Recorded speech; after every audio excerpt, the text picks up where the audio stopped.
There's a very interesting storytelling approach known as in medias res, which means in the middle of. And it is a fantastic way to begin speeches or presentations.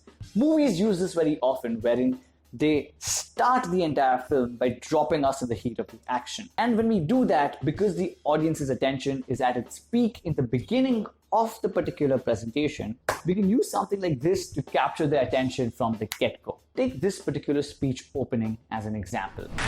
So imagine a big explosion as you climb through 3,000 feet. Imagine a plane full of smoke. Imagine an engine going clack, clack, clack, clack, clack, clack, clack. Sounds scary. Well, I had a unique seat that day. I was sitting in 1D. We don't exactly know what the point of that talk will be when we just hear the opening, but in most cases, we're intrigued to know more. If we can understand what the most exciting part about our presentation is and figure out how to put that in the very beginning, we have started to tell a great story. And that's just one storytelling approach that we can apply. We're going to go over two more that help make boring presentations into compelling, gripping stories. Hey, my name is Rudeep, and I love learning about effective communications and sharing those learnings with you so that you can level up your communications game as well.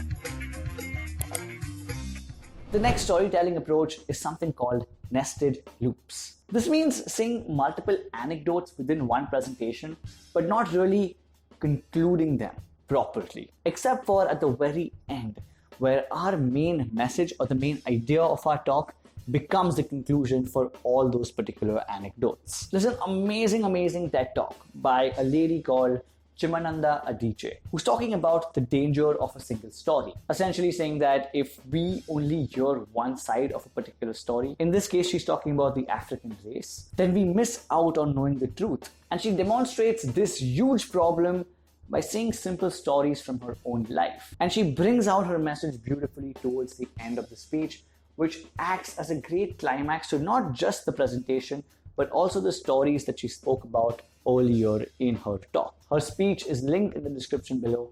Highly recommend you check it. We have made a video where we've totally analyzed her speech and taken out lessons that we can learn to incorporate within our presentations or talks.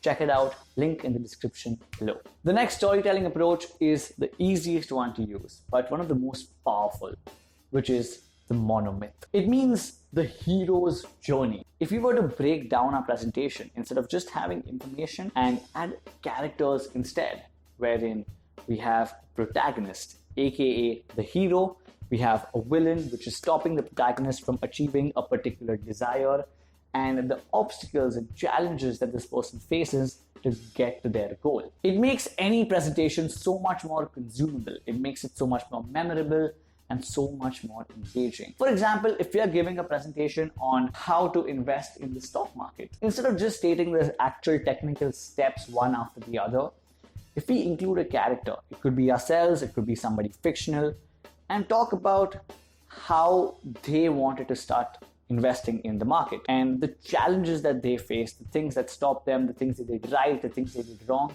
And through that story, if we start talking about the steps that the audience can take as well to reach their desired goal, that would make the entire presentation a story instead of just a bunch of information.